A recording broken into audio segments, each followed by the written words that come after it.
इन दिनों जूली और मटुकनाथ जी प्रोफेसर मटुकनाथ जी फिर से चर्चा में हैं। भारतीय सामाजिक पारिवारिक व्यवस्था में विवाह संस्था के विरुद्ध क्रांतिकारी हो गए थे ये लोग। मटुकनाथ जी ने अपने एक इंटरव्यू में कहा था कि उन्होंने विवाह नहीं किया, वे प्रेम करते हैं। मेरा उनसे लाइव चैट हुआ, तब उन्होंने बताया था कि वे अपनी प्रसिद्धि को कैश नहीं करना चाहते, लेकिन जब उनसे पूछा कि जब आप इतने परिचित हो गए थे, लोग आपको जानने लगे थे, तो आपने चुनाव क्यों लड़ा? मटुकनाथ जी इस सवाल को घुमा फिरा कर समाप्त कर देते हैं। उनका सोशल मीडिया पर एक इंटरव्यू अभी भी बरकरार है, उनके अपने ब्लॉग जूली मटुकनाथ प्रेम प्रकाशिया में। हालांकि यह ब्लॉग 14 जनवरी 2014 के बाद अपडेट नहीं हुआ है। एक नया ब्लॉग उन्होंने फिर शुरू किया 14 जनवरी 2014 को। इस ब्लॉग में केवल मटुकनाथ लिखा है। इसका मतलब है, अब मैं मतलब क्या निकालूं, आप मतलब स्वयं समझ पाएंगे। वाणी प्रकाशन जैसा स्वनाम धन्य प्रकाशन हमारी कृतियों को कचरे के डिब्बे में डाल देता है, लेकिन जूली और मटुकनाथ की प्रेम कहानी उनके लिए एक प्रोडक्ट, एक तरह का कमोडिटी था। मटुकनाथ जी बताते हैं कि वाणी प्रकाशन ने मटुक जूली की डायरी 2 अंकों में प्रकाशित की है, जो दिल्ली के पुस्तक मेले में उपलब्ध रहेगी। इन दिनों मटुकनाथ जी अकेले हैं, जूली जर्मन में हैं। ऐसी जानकारी समाचारों के माध्यम से हम सब तक पहुंच रही है। लोग जानना चाहते हैं क्या जूली ने मटुकनाथ जी को अकेला छोड़ दिया।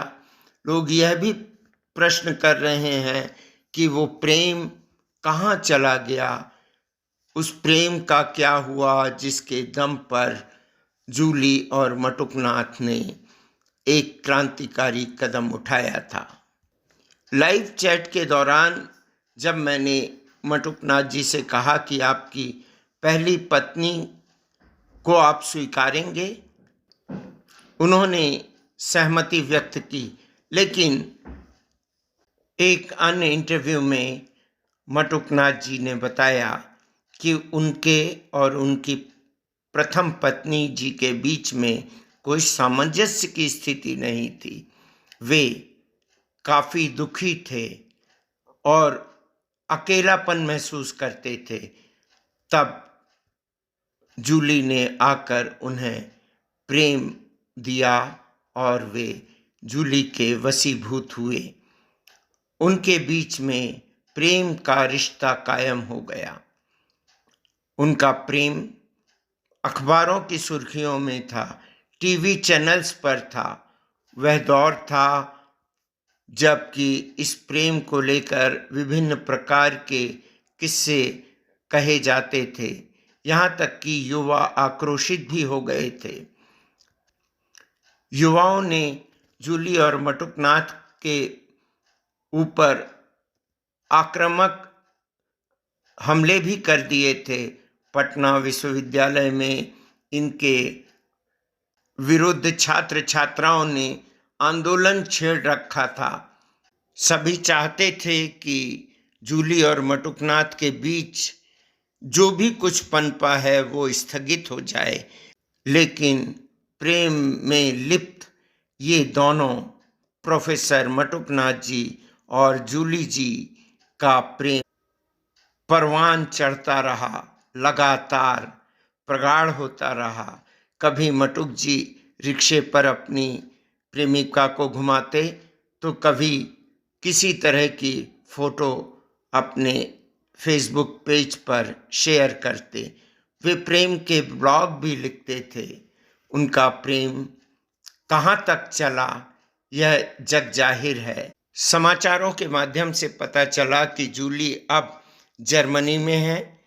जूली का मटुक जी के साथ कोई संबंध नहीं है। प्रोफेसर मटुक जी अब ब्लॉग पर भी नहीं नजर आते।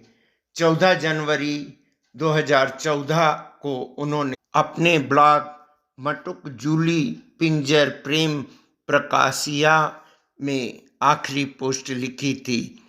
ठीक उसी दिन उन्होंने मटुकनाथ ब्लॉग पर एक पोस्ट डाली थी। उसके बाद से सार्वजनिक पोस्ट अब नजर नहीं आती है। पटना विश्वविद्यालय के प्रोफेसर मटुकनाथ जी अपने ब्लॉग में कई और रहस्योद्घाटन करते हैं। वे विश्वविद्यालय की राजनीति पर बेहद कठोर टिप्पणियां करते हैं। वे समाज में व्याप्त भ्रष्टाचार के खिलाफ भी आवाज बुलंद करने की कोशिश करते हैं। वे सारे बंधनों को तोड़कर जीना चाहते थे जूली के साथ। उनका फैसला सही था या गलत, यह पॉडकास्ट सुनने वाले तय करेंगे। फिलहाल मैं आपसे विदा चाहता हूँ। यह ब्लॉग आपको कैसा लगा कृपया बताएं ज़रूर। नमस्कार। जय हिंद, जय भारत।